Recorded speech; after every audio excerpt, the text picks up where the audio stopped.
तारिक रहमान की प्रचंड जीत हुई है। 213 सीटों पर कब्जा किया है उनकी पार्टी ने, लेकिन शेख हसीना ने बांग्लादेश में हुए चुनावों को खारिज कर दिया। इन चुनावों को शेख हसीना की पार्टी आवामी लीग ने गैर कानूनी बताते हुए इंटरनेशनल कम्युनिटी से हस्तक्षेप की अपील की है। आवामी लीग का यह कहना है कि ये दिखावटी चुनाव सिर्फ आवामी लीग को बाहर करने के लिए नहीं है, बल्कि ये चुनाव कई ऐसे पॉलिटिकल पार्टियों को बाहर कर रहा है जो कट्टरपंथी विचारधारा का विरोध करती हैं।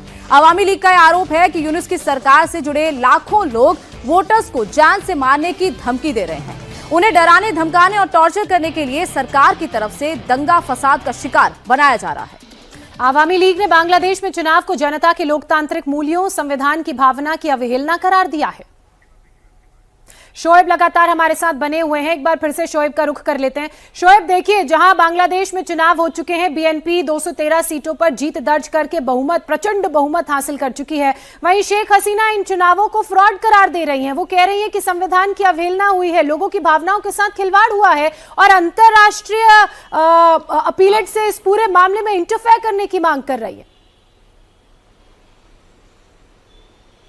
बिल्कुल, देखिए, कल ही शेख हसीना की तरफ से ये बयान आ गया था शाम के वक्त जब ये चुनाव हुए थे, और उन्होंने इन तमाम चीज़ों को, जो भी इलेक्शन हुए, उसको फर्जी करार दिया था। उन्होंने कहा था कि ये संविधान के ही खिलाफ है, और यूनुस सरकार, जो अंतरिम सरकार थी वहां पर, उसने एक पूरी चाल के साथ इनको कराया। ये तमाम तरह के आरोप शेख हसीना की तरफ से लगाए गए हैं। तो शेख हसीना, जाहिर सी बात है कि वो भारत में शरण लिए हुए हैं, और जिस तरह से हमने अगस्त में 2024 में उनके खिलाफ जो आंदोलन हुआ था और जनता या खासतौर पर जो युवा थे वो सड़कों पर उतर गए थे, उसके बाद से ही शेख हसीना के जो भी बयान है, हम देखते हैं कि यूनुस सरकार, जो अंतरिम सरकार है, उसके खिलाफ आते रहे हैं। लेकिन अब चूंकि चुनाव हो चुके हैं और तमाम देशों से जो भी राष्ट्राध्यक्ष है या जो भी अलग अलग देशों से तमाम लोग बधाई भी दे रहे हैं बांग्लादेश में इस चुनाव को लेकर, बीएनपी की जीत को लेकर, तो यकीनन इनको तस्लीम करना पड़ेगा इन आंकड़ों को। और भारत ने भारत के प्रधानमंत्री की तरफ से भी अब इस जीत को स्वीकार किया गया है, और नरेंद्र मोदी की तरफ से यकीनन भारत और बांग्लादेश के जो दरमियान रिश्ते हैं उनको और ज्यादा बेहतर बनाने की बात भी कही गई है। तो कुल मिलाकर ये तमाम जो आरोप प्रत्यारोप है ये तो चलते रहेंगे राजनीतिक तौर पर, लेकिन ये बात सच है कि बीएनपी को भारी समर्थन बांग्लादेश की जनता का मिला है, और चुनाव के दौरान जो भी प्रचार किया गया उस पर भरोसा जताया गया। और मैंने बताया जिस तरह से फैक्टर, चाहे युवा हो, महिलाएं हो, अल्पसंख्यक हिंदू हो, तमाम लोगों का वोट एक तरफा पड़ता नजर आया बीएनपी के पक्ष में, खासतौर पर जो महिलाओं को लेकर, क्योंकि एक भी टिकट जमात की तरफ से किसी महिला को इस चुनाव में नहीं दिया गया था। तो खुद सोचिए कि किस तरह की स्थिति वहां पर अगर जमात आती तो महिलाओं की रहती, ये एक बड़ा सवाल था। इसके अलावा हालांकि बीएनपी की बात करें तो बीएनपी ने भी एक बहुत बड़ा कोई ऐसा नेतृत्व या ऐसी भागीदारी महिलाओं को वहां पर नहीं दी। कुल जो अगर टिकटों की हम बात करते हैं तो सिर्फ 3.77%, यानी कि सिर्फ इतनी कम जो भागीदारी है वो महिलाओं को वहां पर मिली है। हालांकि ये भी है कि इनडायरेक्टली 50 महिलाएं संसद में पहुंचती है, वहां पर वो आरक्षण उनको मिला हुआ है। लेकिन जब आप चुनाव में होते हैं तो आपको टिकट देकर जनता के बीच महिलाएं अगर ज्यादा आए और वो चुनकर संसद जाए तो उससे उनका कॉन्फिडेंस ज्यादा बढ़ता है, या आत्मविश्वास उनका ज्यादा रहता है काम करने का। इन पार्टियों ने इन तमाम चीजों का ख्याल बांग्लादेश में नहीं रखा, इन कम से कम चुनाव को देखकर लगता है। लेकिन फिर भी महिलाओं का वोट जमात के मुकाबले बीएनपी को सबसे ज्यादा मिला है, ये चुनाव के नतीजे बता रहे हैं। इसके अलावा एक बड़ा जो फैक्टर हमें दिखाई दिया, जो आंदोलन वहां पर हुआ था, युवा सड़कों पर उतरे थे शेख हसीना के खिलाफ, उस वक्त उस आंदोलन से निकली हुई जो पार्टी थी एनसीपी, जिसने बाद में जमात के साथ गठबंधन भी कर लिया, उसको भी बहुत ज्यादा सपोर्ट नहीं मिला है वहां की जनता का। उसके जो अध्यक्ष है वो जरूर जीत गए हैं, लेकिन दूसरे जो लोग हैं वो हार गए। इसी तरह से शफीकुर रहमान जो जमात के चीफ है वो जरूर सीट जीत गए, लेकिन उनके कई बड़े जो नेता है वो चुनाव हार गए।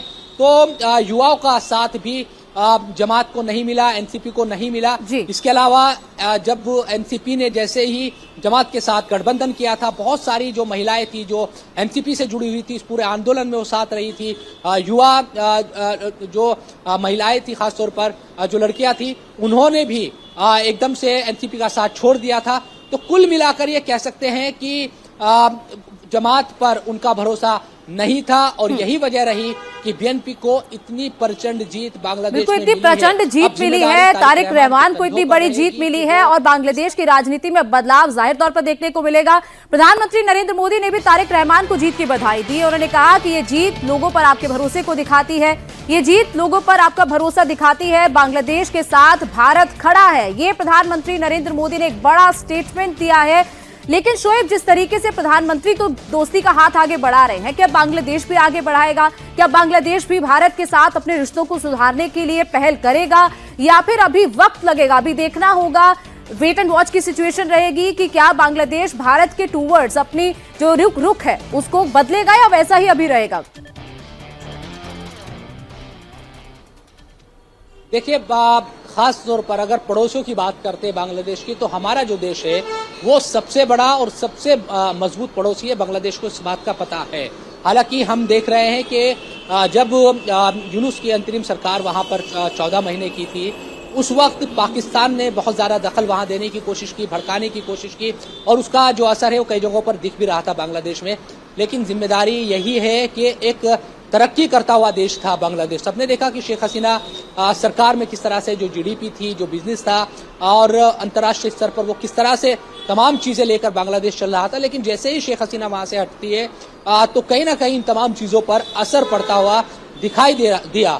अब चूंकि चुनी हुई सरकार वहां पर बनी है, कई तरह के आरोप भले ही हो कि और ये बड़ी बात भी है कि अवामी लीग को आपने बैन कर दिया और उसके बाद आपने चुनाव कराया, जबकि होना यही चाहिए था कि जनता अगर किसी पार्टी को बाहर करती तो कम से कम वो मान्य भी होता कि जनता ने इस पार्टी को बाहर किया, उसको वोट नहीं दिया। लेकिन आपने एक साजिश के तहत अवामी लीग को वहां पर बैन कर दिया, उसने चुनाव ही नहीं लड़ा। तब भी अब तारिक रहमान के कंधों पर जिम्मेदारी होगी कि वो कैसा बांग्लादेश चाहते हैं।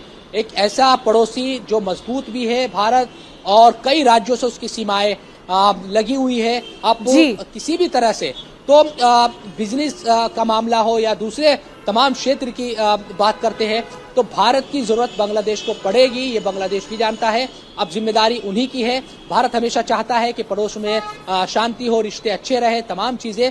तो तारिक रहमान किस दिशा में लेकर बांग्लादेश को चलते हैं, एक कट्टरपंथी बिल्कुल ये आगामी आने वाले वक्त में चीजें साफ होंगी। आपने सीमा का जिक्र किया, 4000 किलोमीटर लंबा बॉर्डर दोनों देश शेयर करते हैं। भारत और बांग्लादेश में कारोबारी रिश्ता भी है और अगर हिंदुओं की आबादी की बात की जाए तो 9% हिंदू बांग्लादेश में है जो अल्पसंख्यक है। लेकिन सबसे बड़ा सवाल शोएब यही बना हुआ है कि प्रधानमंत्री नरेंद्र मोदी और भारत की डिप्लोमेसी के तौर पर जो बधाई संदेश प्रधानमंत्री ने बांग्लादेश के भावी प्रधानमंत्री के लिए भेजा है, क्या इससे चीजें बदलेंगी? क्या बांग्लादेश में हिंदुओं पर हो रहे अत्याचार रुकेंगे? क्योंकि आज तो इनकी तरफ से एक सर्वधर्म प्रार्थना का भी कॉल दिया गया है। उन्होंने बोला है कि हम जीत सेलिब्रेट नहीं करेंगे लेकिन एक सर्वधर्म प्रार्थना जरूर होगी। क्या ये संकेत है?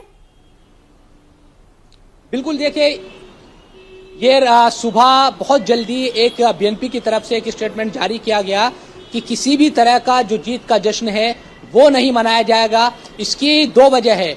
एक तो ये कि जिस तरह से पिछले कुछ महीनों से वहां पर आंदोलन हुए, तमाम चीजें, तो बीएनपी को ये भी डर है कि कहीं ऐसा ना हो कि अगर जश्न मनाने सड़कों पर लोग उतरे तो इस तरह की घटनाएं फिर से ना हो जाए और जो जीत की खुशी है वो कहीं दूसरी तरफ ना चली जाए। दूसरा, खालिदा जिया का निधन हाल ही में हुआ है, इन चुनाव से ठीक पहले।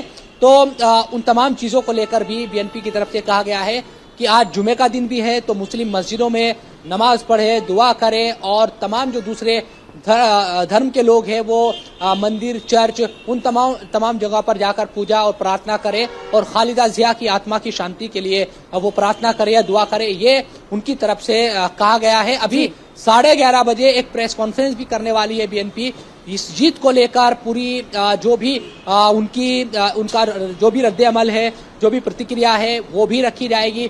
तारिक रहमान क्या कहेंगे, इन तमाम चीजों को बताने की कोशिश इस प्रेस कॉन्फ्रेंस में होगी। तो 11:30 बजे का भी इंतजार करना होगा। जीत के बाद पहली प्रेस कॉन्फ्रेंस करने वाली है बीएनपी। इसके अलावा जिस तरह से जश्न न मनाने की बात कही गई है तो इसको दोनों ही फैक्टर से देखा जा रहा है। तो खालिदा का चूंकि निधन हुआ है हाल ही में, उनकी आत्मा की शांति के लिए बात कही जा रही है कि आप प्रार्थना और दुआ कीजिए। शोएब, देखना होगा कि तारिक रहमान कहते भी क्या हैं और इसके साथ साथ भारत के साथ अपने रिश्तों को लेकर क्या वो इस 11:30 बजे की प्रेस कॉन्फ्रेंस में कोई बयान देते हैं, क्योंकि भारत एक मजबूत पड़ोसी देश है और भारत की जरूरत जाहिर तौर पर बांग्लादेश को फ्यूचर में पड़ेगी। बहुत बहुत शुक्रिया शोएब हमारे साथ जुड़ने के लिए।